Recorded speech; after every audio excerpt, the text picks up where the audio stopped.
Amos, hoofstuk 2. Verder sê die Here, die mense van Moab het keer op keer gesondig. Ek sal hulle nie langer ongestraf laat nie.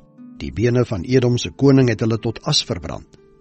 Daarom steek ek 'n vuur aan in die land Moab en die vestings van Kiriot sal verteer word.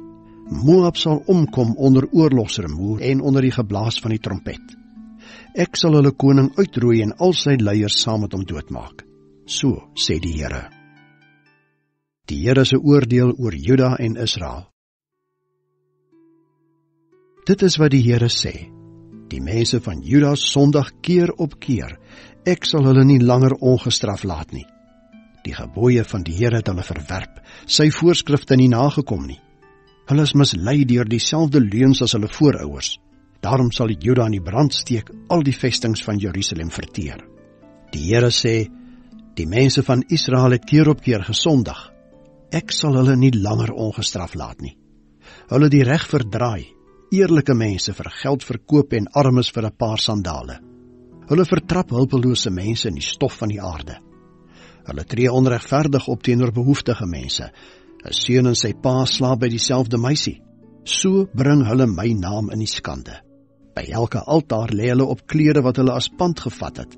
In die tempel van hulle God drink hulle wyn wat met boetegeld gekoop is. Dit is ek wat die Amoriete vernietig het, voordat my volk in die land aangekom het.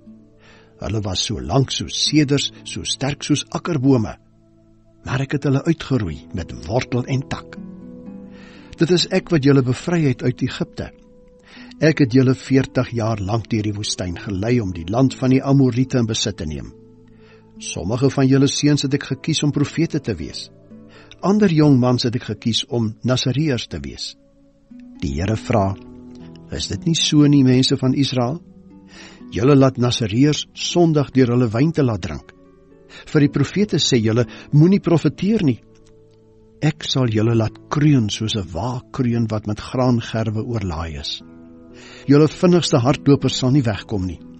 Die sterkes se krag sal nutteloos wees. Selfs die dapperste vegters sal hulle self nie kan red nie. Die boogskutters sal moet terugval. Die vlugvoetiges sal dit nie regkry om te ontsnap nie. Selfs berede soldate sal hulle nie kan red nie. Op daardie dag sal selfs julle dapperste vegters hulle wapens neergooi en vlug vir hulle lewens. Dit is wat die Here sê.